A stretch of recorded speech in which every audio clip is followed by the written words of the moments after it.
Hello ဒီနေ့ကတော့ Hotpot တစဖြစ်တယ်ပေါ့နော်။မာတစကလည်းဆိုတော့ရှန်ဟိုင်းကားတယ်ပေါ့နော်။ Millennium Air Plaza ဘေမဟာမောက်နာမှာရွှေရှန်ဟိုင်းကားတယ်မှာတစဖြစ်ပါတယ်။ဒီမှာဘာတွေရလဲဆိုတော့သူအစုံပဲရရပေါ့နော်။သူတူပဲ City Center ရှန်ဟိုင်းကားနဲ့ price ပဲကွာသွားတယ်။ City Center မှာ90ဒီမှာ89ပေါ့နော်။စားလို့လည်းကောင်းတယ်ပေါ့နော်ဒီကညီမမိုင်ကြီးတွေကအရန်သဘောကောင်းတယ် service တွေပေးရလဲအရန်ကောင်းတယ်သူတို့ကိုယ်တိုင်ကင်ပေးရအချင်းလည်းဆက်ပေးရပေါ့နော်လူရှင်းရှင်းလေးနဲ့အေးဆေးဆေးလေးစားချင်တဲ့သူတွေအတွက်ကတော့ဒီဆိုင်ကိုတော့ recommend ပေးရပေါ့နော်လူရှုပ်တာကြိုက်တဲ့သူတွေဆိုရင်တော့ဒီ City Center ကို recommend ပေးရပေါ့နော်အကုန်လုံးရတာစိမ့်တူတူပါပဲဒါပေမဲ့သွားတာနည်းနည်းလေးပေါ့နော်နောက်ကျသွားလာတော့မသိဘူးတိတ်ပြီးတော့ item ဆုံးသူလို့တော့ခံစားရတယ်ပေါ့နော်ဒါပေမဲ့ဒီဟာပါပဲဒီအသားပဲပေါ့နော်ဒီ side dish လေးမှာဆိုလို့ရှိရင် seafood soup ရှိတယ်ပြီးတော့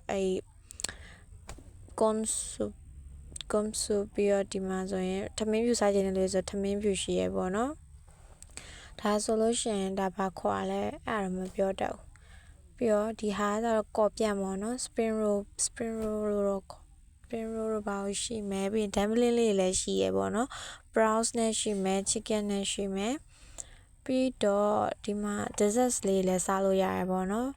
ပြီးတော့ဒီမှာအသီးလေးလည်းရှိမယ်အသီးလေးစားလို့ရမယ်အေးဆိုရင်လည်း free flow ပေါ့နော်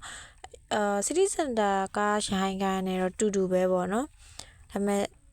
ကို့အထင်ပြောကြည့်ရပါတော့ City Center ရှဟိုင်းကားတွေကတော့အမဲပိုများမယ်သူကတော့လူများရယ်ပေါ့နော်ဒီမှာကတော့လူရှင်းရှင်းလေးနဲ့အေးဆေးလေးစားလို့ရရယ်ပေါ့နော်အဲ့လိုမျိုးလေးကြိုက်တဲ့သူတွေဆိုရင်တော့ဒီကိုသွားဖို့ recommend ပေးတယ်ကိုရီးယားတော့ဘိုက်စာနေလို့တိတ်တောင်မရိုက်လိုက်ရအောင်အားရပါရဆွဲနေရပဲကြည့်လိုက်တော့မဲသားနဲ့ပစုံတော့ရှယ်စားခဲ့တယ်ပေါ့နော်ဒီမှာတော့ကိုရီးယားတရားပဲကြိုက်တာ哦အမှ first တခုရှိရဲအဲ့ဒါကအမဲဥချမ်းပေါ့နော်အဲ့တော်တော်လေးစားလို့ကောင်းတယ်အမဲဥချမ်းလေးလည်းစားခဲ့ပေါ့နော်အရေးလေးက2မျိုးပေါ့ချိုးနဲ့ဆက်နဲ့အချင်းကလည်းဆက်ပေးအချင်းလေးနဲ့ဆိုအရင်စားကောင်းတယ်ကျေးဇူးတင်ပါတယ်ရှင်